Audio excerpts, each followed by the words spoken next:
So today's lecture is on steroids, and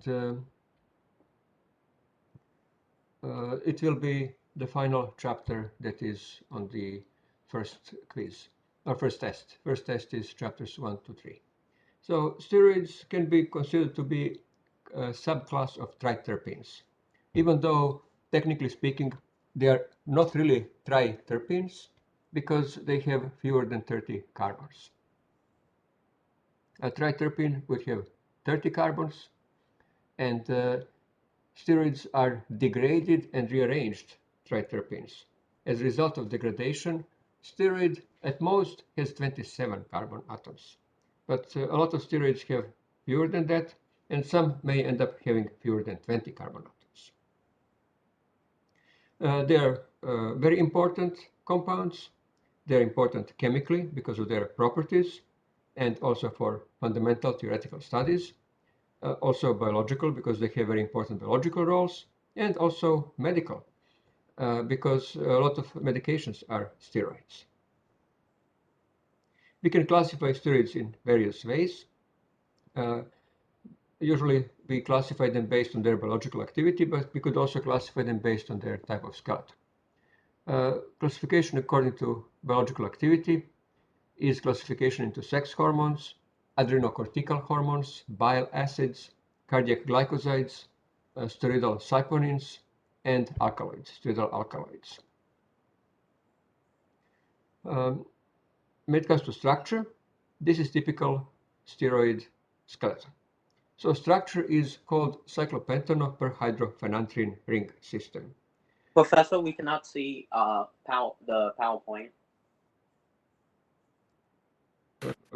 I can see it. Wait, you can? Yes, it's working for me.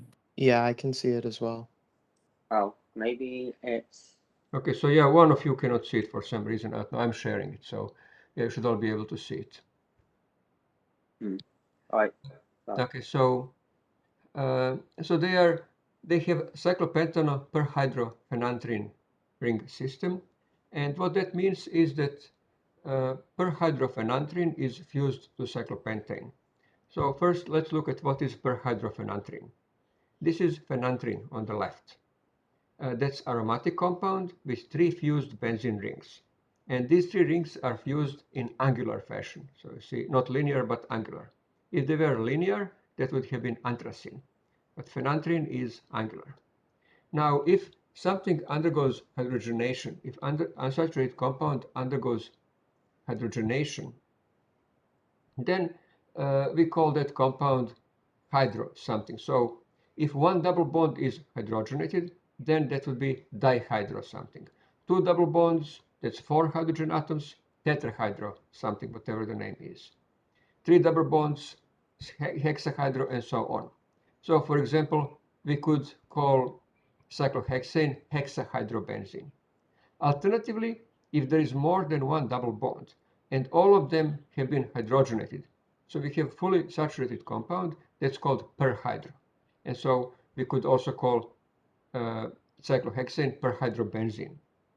So we could either specify and call it hexahydrobenzene to indicate 6 hydrogens or 3 double bonds, or perhydro, simply all double bonds have been hydrogenated. So that's what perhydrophenanthrene is. Compound in which 3 6-membered rings are fused in angular fashion, and that's related to phenanthrene because all double bonds are hydrogenated. And of course, you know what is cyclopentane. When 2 of them are fused to each other, we end up with cyclopentanoperhydrophenanthrene. 4 rings of steroids are fused in this particular fashion, and we label them as A through D. So A, B, C, and cyclopentane ring is ring D. Numbering is a little bit awkward and is unique to steroids. So first, ring carbons are numbered. That's expected, but they are numbered in a little bit unusual way. Rings A and B are numbered together. So this top of ring A is carbon 1. And then we number them counterclockwise. First 10 carbons are numbered counterclockwise, and those are carbons of rings A and B. Then we continue numbering from ring C clockwise 11 through 14, and then again counterclockwise ring D to 17. And so as you can see, skeleton, steroid skeleton has 17 carbon atoms. Next, we number substituents, methyl substituents. This would be example of cholesterol, the most abundant steroid.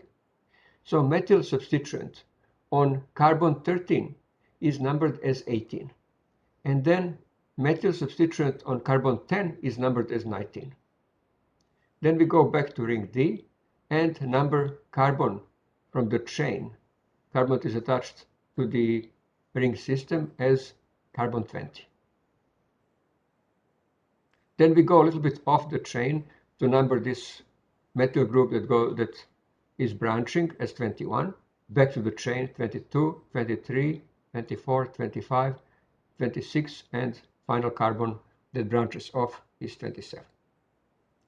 You need to know this numbering system. You may be tested on that. And as I said, it's specific to steroids.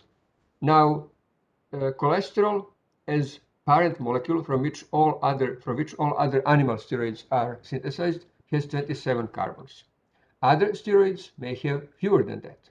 And if they have fewer than 27, then obviously some are missing and those numbers are not included. So those numbers are simply skipped in the course of numbering.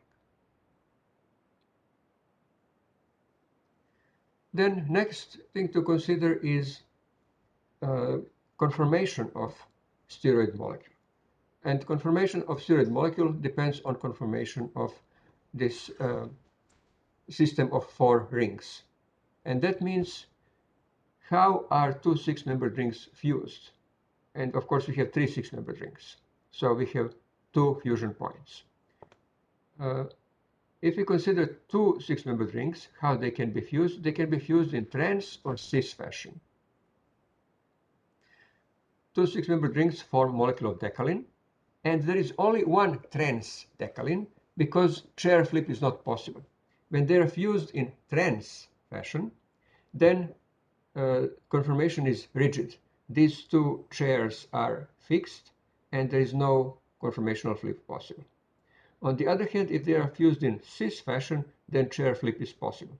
Unfortunately, it's not that easy to represent that because when we flip a chair, then let's say this top 6-membered ring, cyclohexane, when we flip it, then the other one assumes conformation. It is a little bit difficult to see from this angle. But this is one carbon, then these 2 are parallel, and then this one goes kind of away. But we can't, as I said, we can't see it from this angle that this one projects towards us and this carbon away from us. So actual conformation of steroid will depend on conformation of fused 6-membered rings. And we often indicate that by indicating this 5 hydrogen. So rings A and B could be fused in trans fashion, and then we actually don't call it trans fashion, we call that 5 alpha isomer, because hydrogen on carbon 5 is alpha. Remember alpha and beta nomenclature? Alpha means that substituent is below plane of the ring, beta above. And so alpha means that hydrogen is below plane of the ring. This hydrogen on carbon 10 has to be up, or substituent, often it's methyl group. That has to be up. So hydrogen on carbon 5 could be down or up. So this one has to be beta. But this one could be alpha or beta. So if it's alpha, that's trans, and molecule is fixed in this conformation. Kind of a little bit flat conformation, almost flat. It's puckered, but it's relatively flat. When hydrogen on carbon 5 is beta, then we have cis fusion, and you can see that molecule has a little bit, or ring system has a little bit bent shape. So quite different shapes. Frequently, there is no hydrogen on carbon 5, for example in cholesterol, and we have a double bond there. And when that is the case, then this ring B assumes sort of boat-like conformation, and so ring system is again kind of a little bit flat or flattish, similar to 5 alpha substituent. And here is an example of cholesterol again. The most abundant steroid and one that has been studied the most. So you can see it. You can see perspective drawing and conformation. So you can see that rings A and C are in chair conformations, while ring B that has unsaturation has a little bit of a boat conformation, looks like a boat conformation. And note that these substituents on carbons 10, 8, and this one would be, I think, 14, actually 13, this is 13, are all up, all beta. This is 14. 14 is also fixed, it's down, alpha. This one is also fixed, down, alpha.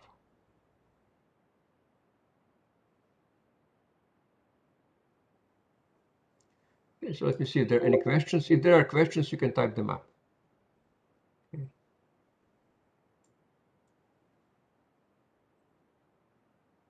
Okay, I don't see any questions.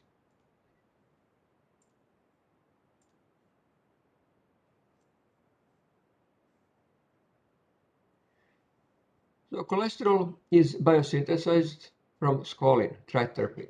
We covered squalene in chapter 2, so that's precursor of other triterpenes.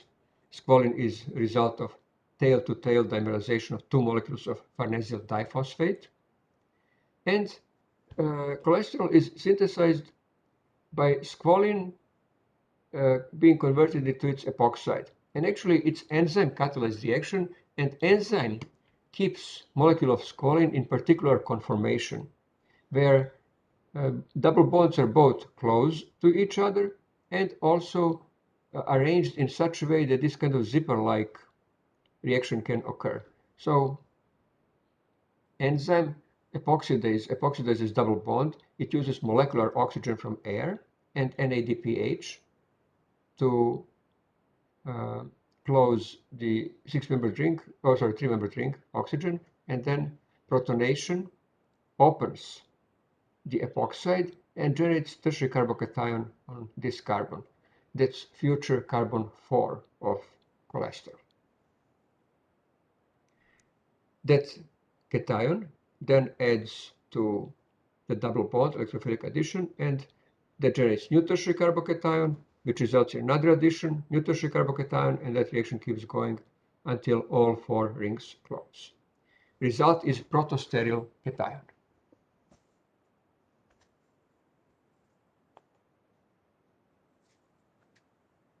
Now, protosteryl cation undergoes number of shifts, and they are 1,2 hydride and 1,2 methyl shifts. They're often called Wagner-Merwine rearrangements.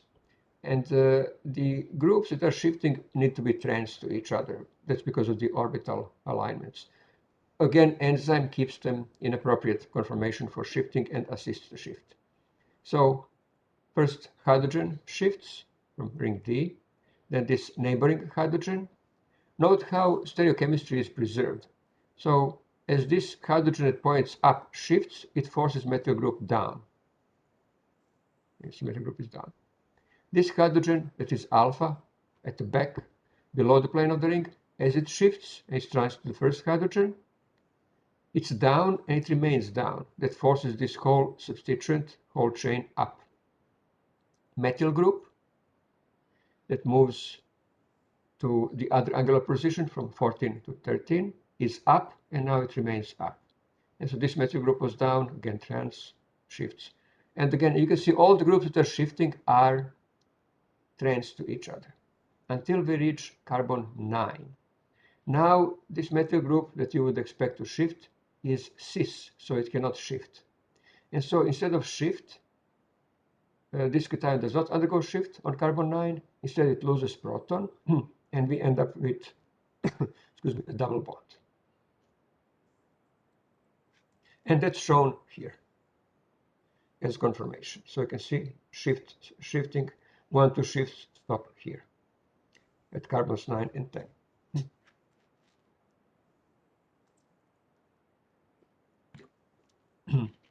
We end up with delta 8 double bond, and that's double bond between carbons 8 and 9.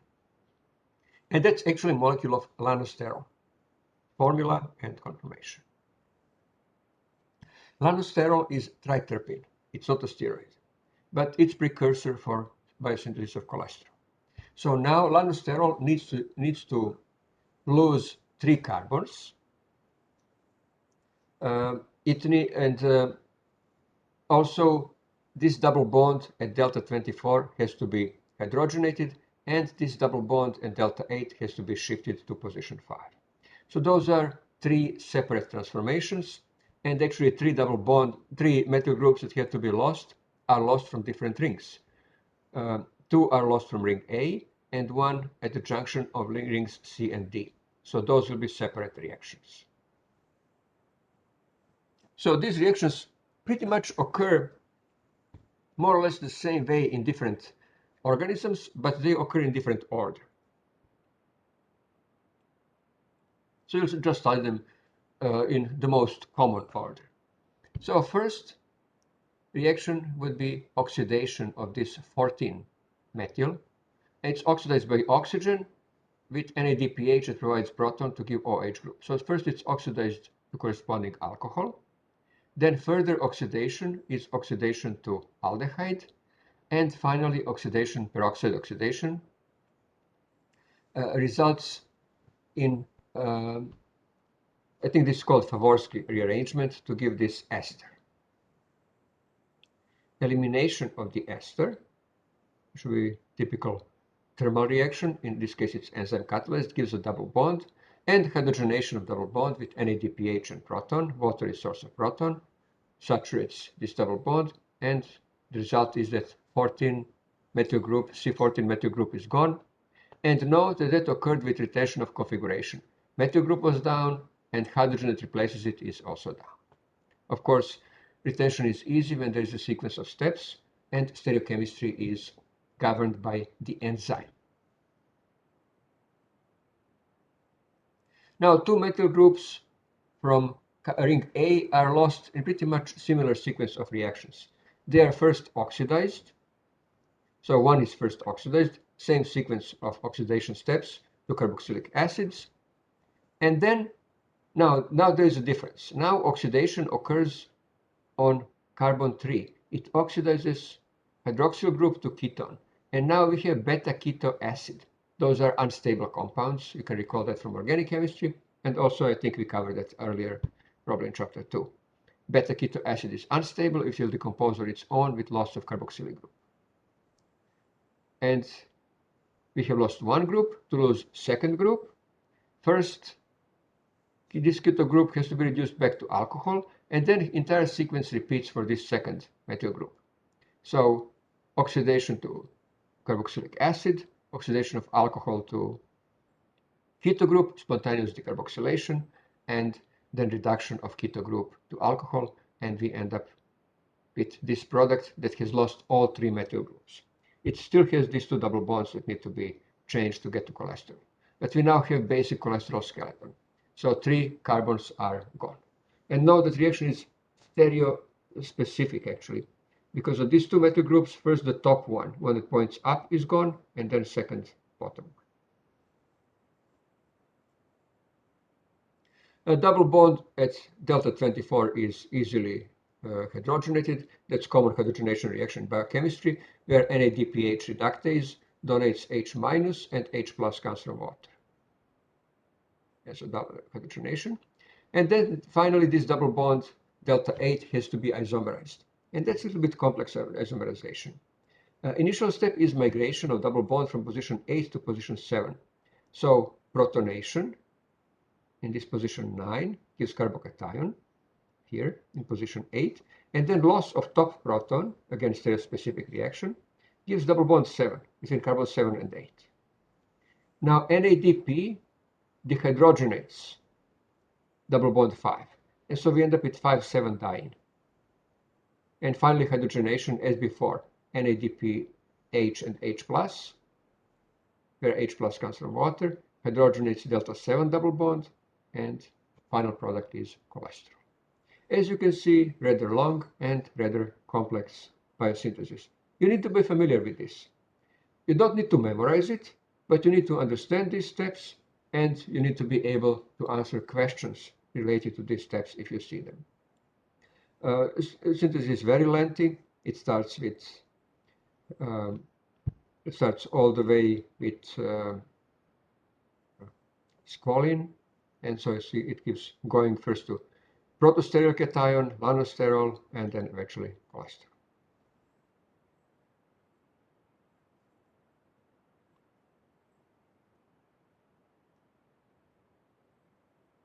And now for the rest of this class, we'll examine different types of steroids. So before I do that, let me check if there are any questions. See, any questions? Okay.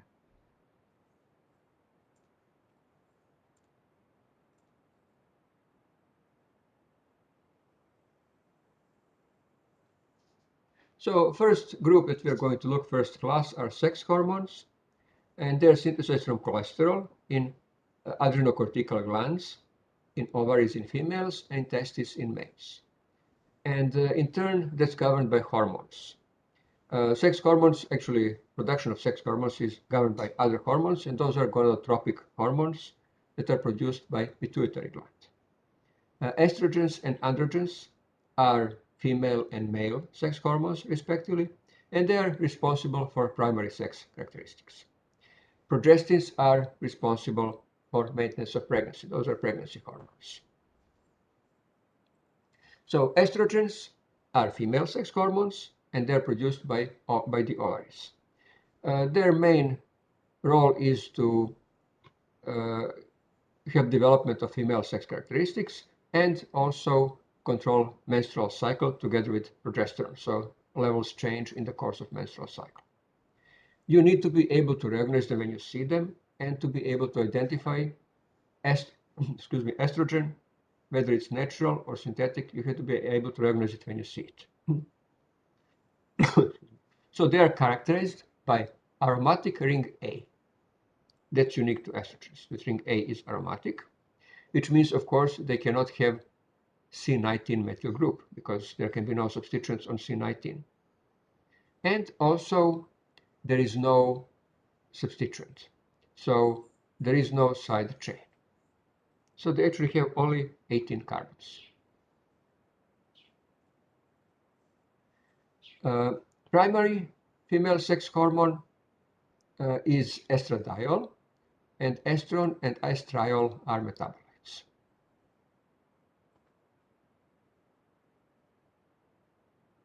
Androgens are produced by testes, and primary androgen is testosterone.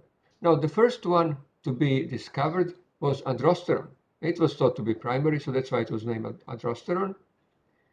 But actually, it's metabolite of testosterone. Now, androgens are something that we'll be covering a bit later towards the end of the course when we cover synthetic steroids, when we cover medications.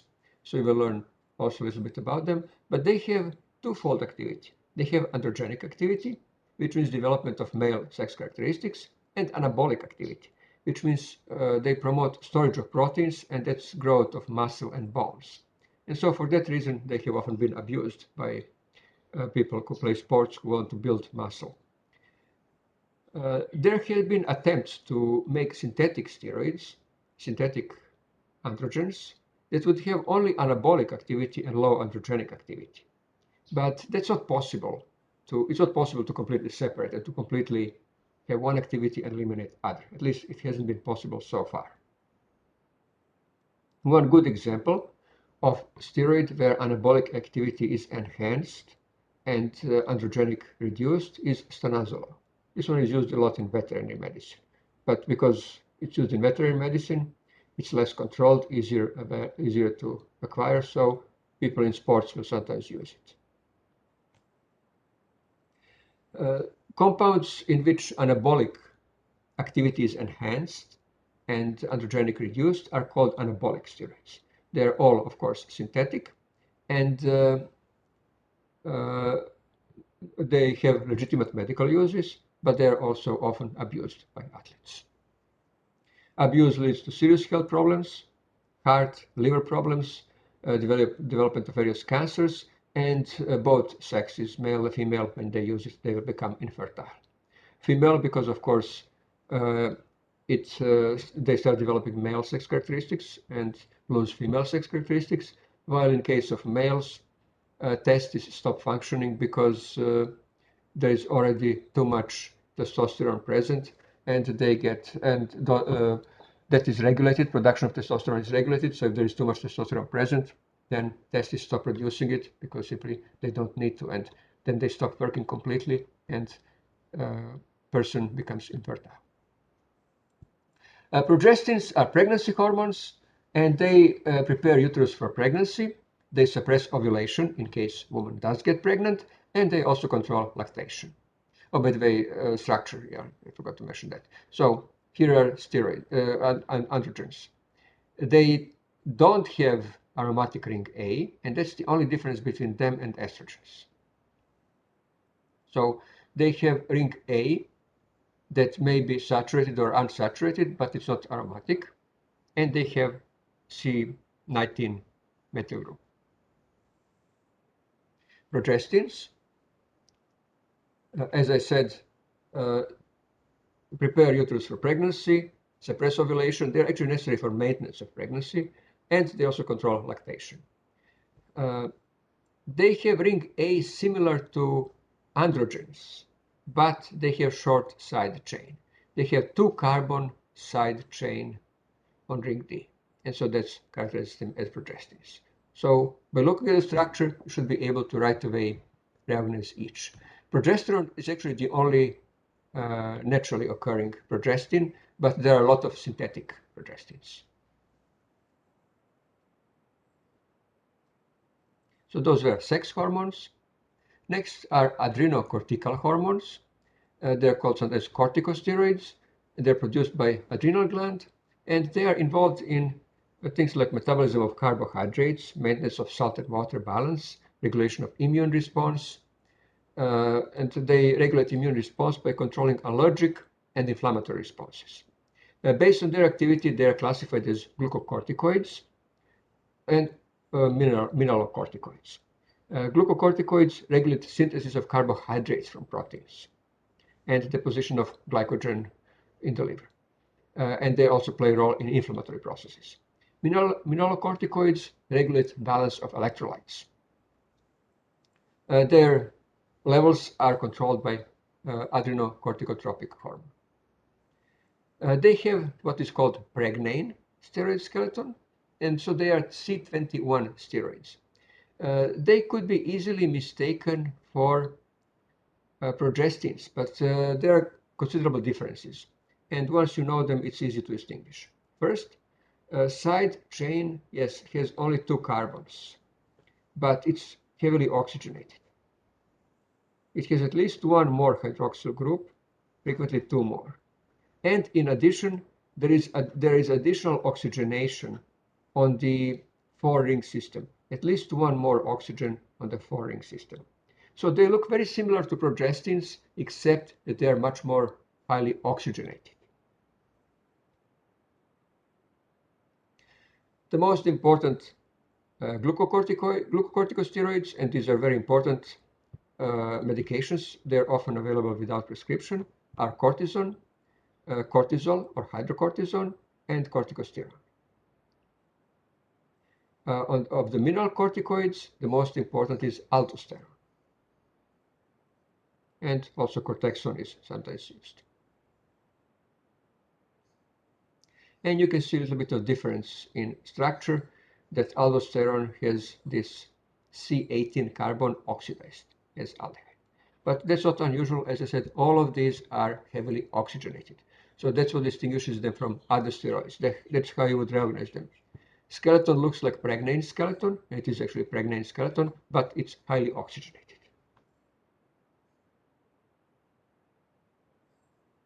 Okay, before I move on to bile acids, let me see if there are any questions.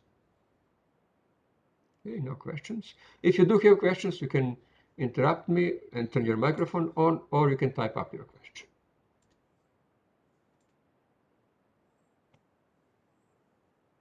So next class are bile acids. They're also, like the rest of them, derived from cholesterol, and they are actually oxygenated derivatives of colonic acid. Colonic acid is theoretically bile acid, but it's considered to be a theoretical precursor of bile acids. So here is colonic acid, and bile acids are actually highly oxygenated derivatives. Also, they are called acids because side chain has been kind of truncated, a little bit shortened, and oxidized to carboxylic group. So this carboxylic group renders the molecule water soluble, and that's what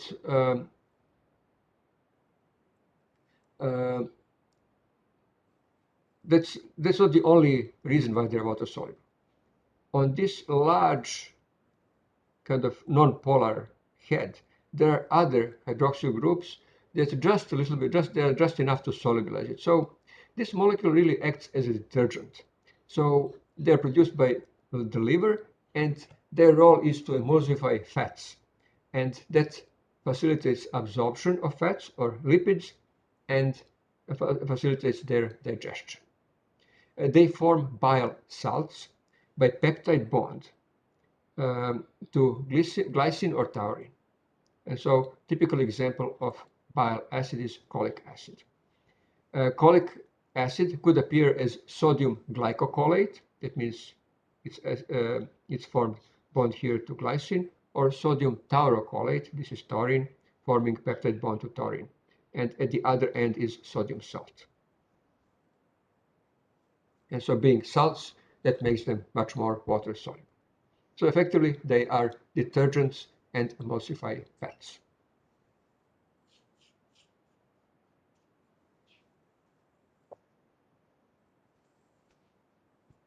Then we have next group of cardiac glycosides, and they play a protective role, and they are found in some plants. Plants are called cardinalides, and also in skin of some toads, and actually some, I think, so like some newts and salamanders, something like that. In case of toads, those are bufenolides.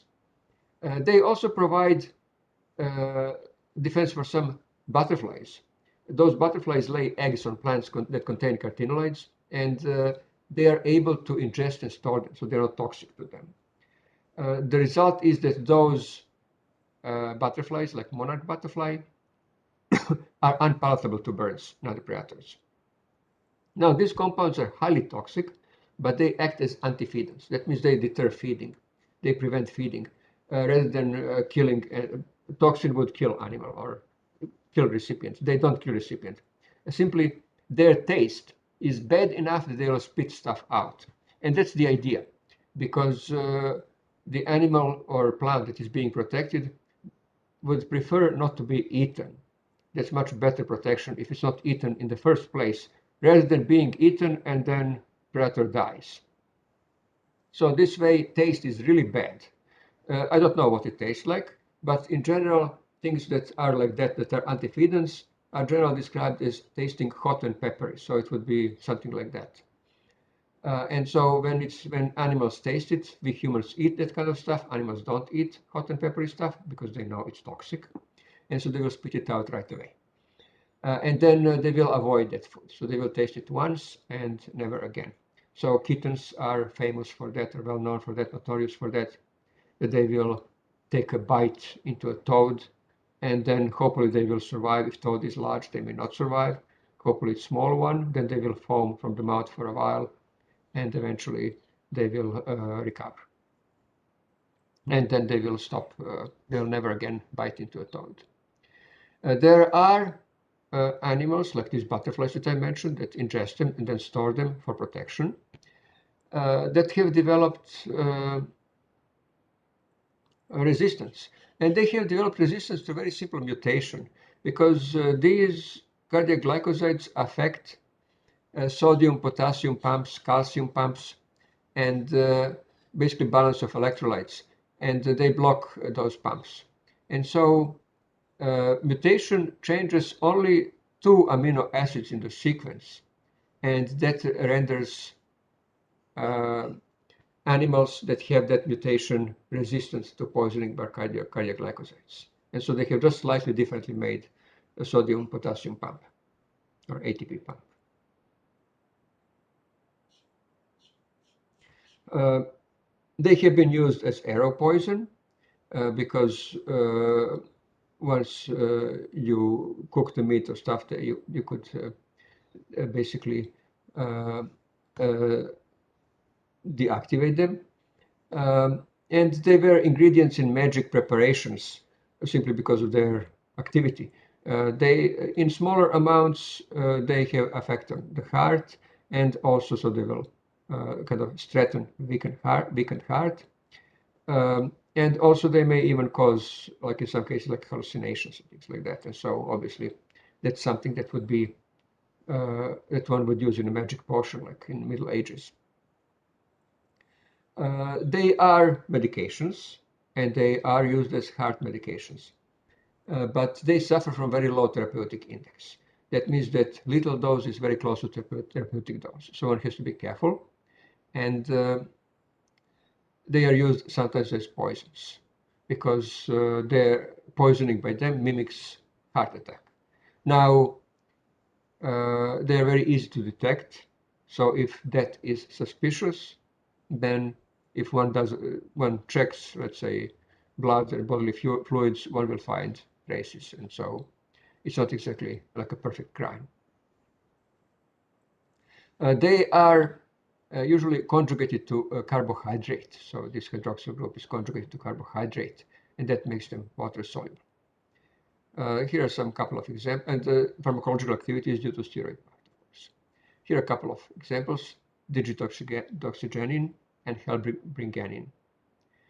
They are characterized by CD ring that is cis-fused, not trans. In other steroids, in general, this is trans-fused usually.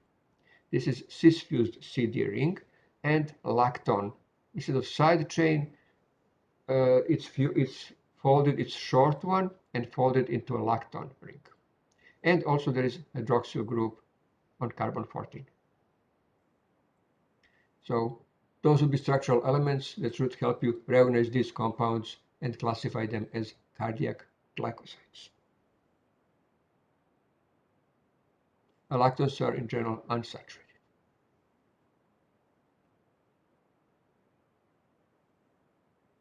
Next, we have steroidal saponins, and those are steroids of rather complex structure. They have 27 carbon atoms, so they're not degraded or truncated steroids, but you wouldn't tell that by looking at the side chain, because side chain has undergone complex folding into two rings, and those are kind of spiral. These are called spiral rings. This is spiral ring junction. Also, they have monosaccharide or oligosaccharide unit attached to hydroxyl 3. All of them have same stereochemistry of this spirocarbon, carbon 22, but carbon 25 could vary. It could be up or down. These compounds are surfactants or detergents, similar to bile acids. And so actually plants that contain them, leaves of plants that contain them, have been used as soaps in the past. They're highly toxic because of their hemolytic activity. They cause rupture of blood cells. But they are toxic only if injected into a bloodstream.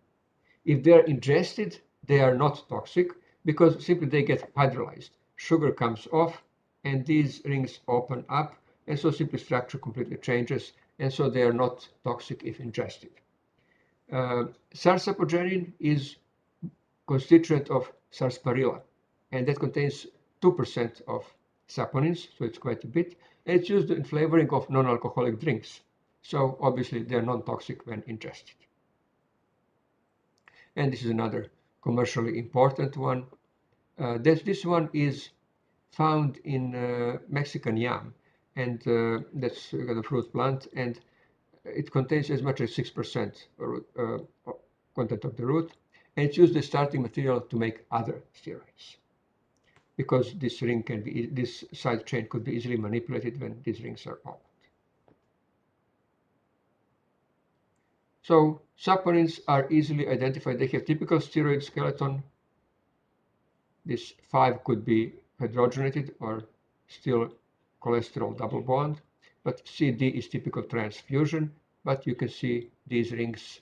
The side chain has been fused into 2 additional rings. So total, when you count rings, you have 6 of them. Now there are 2 more of saponins, and those are solacitine and tomatidine.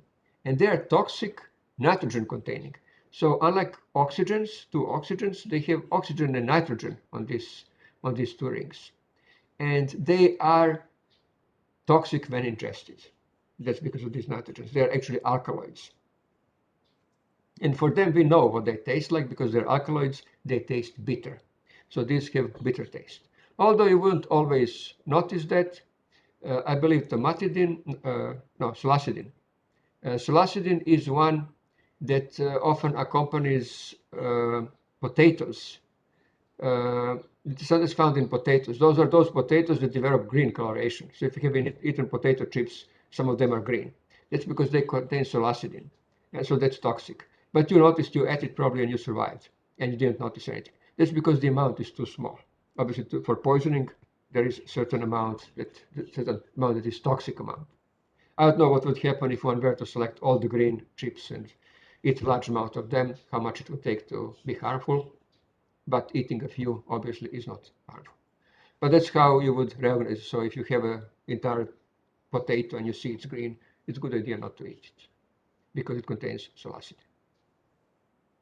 And so that's the difference between nitrogen containing and typical saponins. That nitrogen containing are actually steroidal alkaloids, and they are toxic when ingested. And note from this that sometimes we can classify them in more than one way, because we also have separate classification for steroidal alkaloids. So these are saponins because they act as detergents. So these are steroids that act as detergents, and so they are saponins that way, classified as saponins, but they are also alkaloids, and so they can also be classified as steroidal alkaloids. And that brings us to this next class of steroidal alkaloids. And these are actual alkaloids, classified just as alkaloids. They are not classified as saponins. So these are steroids that contain nitrogen. Usually they are toxic, and they are toxic when, here I mentioned about solanidine, that is mentioned before, green color in potatoes. So these are toxic usually when ingested. So as you can see, steroidal skeleton, sometimes you have this side chain folded into rings, sometimes not. And that's expected because what characterizes steroidal alkaloids as alkaloids is presence of nitrogen, not any particular structural elements, skeletal elements that would classify them that way. It's just that they are steroids that have nitrogen. And that's what alkaloids are. We'll cover alkaloids later in this course. We'll devote entire chapter to them.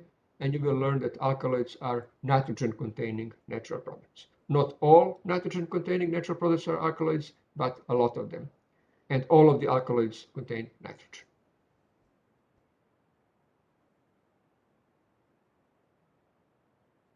Okay, let me see. No questions, okay.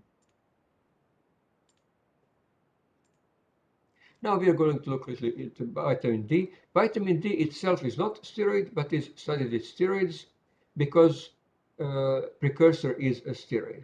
And precursor for vitamin D is 7-dehydro cholesterol. Under influence of light, it undergoes, you have encountered this on the way to cholesterol. This is precursor for biosynthesis of cholesterol. Hydrogenation of 7 double bond gives cholesterol. But if it doesn't get hydrogenated, if instead is irradiated by ultraviolet radiation, including sunlight, it undergoes opening of the ring B. And that's concerted ring opening of ring B. And then 1,7 hydrogen shift. That's a little bit advanced material. We don't study that in organic chemistry course. And that's actually where these kind of shifts were discovered first. And Woodward and Hoffman formulated their famous rules. But after this shift, we end up with cholecalciferol or vitamin D3.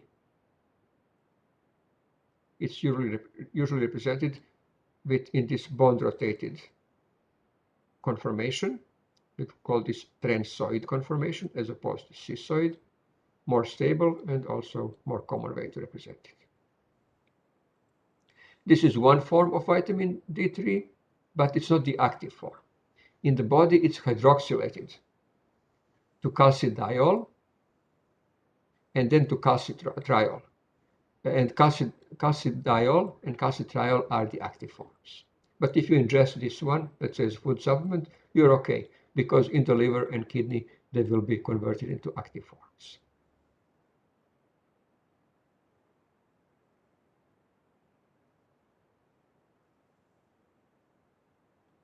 Now, these compounds are available for treatment of vitamin D deficiency, but long-term use could lead to toxic effects due to elevated serum calcium levels.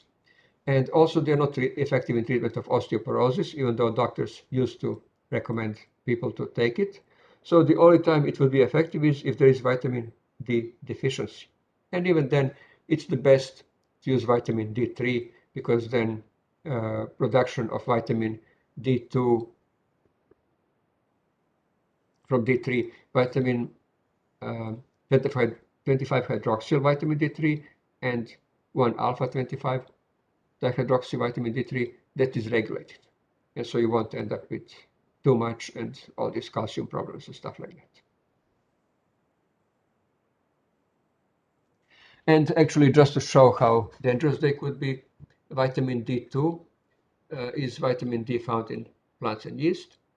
And vitamin D2 is used as rodenticide because it causes fatal hypercalcemia, elevated calcium levels. So vitamin D could be dangerous. And then final group of steroids are phytosterols, and those are sterols found in plants. They're biosynthesized in a little bit different way, and the most important are camptosterol and cytosterol. They are identical with cholesterol, except that they have this 24 substituent. On carbon 24, they have substituent. So camptosterol has methyl group, cytosterol ethyl group. And you have stigmasterol, another important one. So that's what distinguishes phytosterols from animal steroids, that there is substituent on carbon 24 of side chain, and that's how you would recognize them. Sometimes that substituent could be double bond. In this case, it's E configuration. Ergosterol, again, 24 substituent, again, you recognize this plant or phytosteroid, has additional double bond.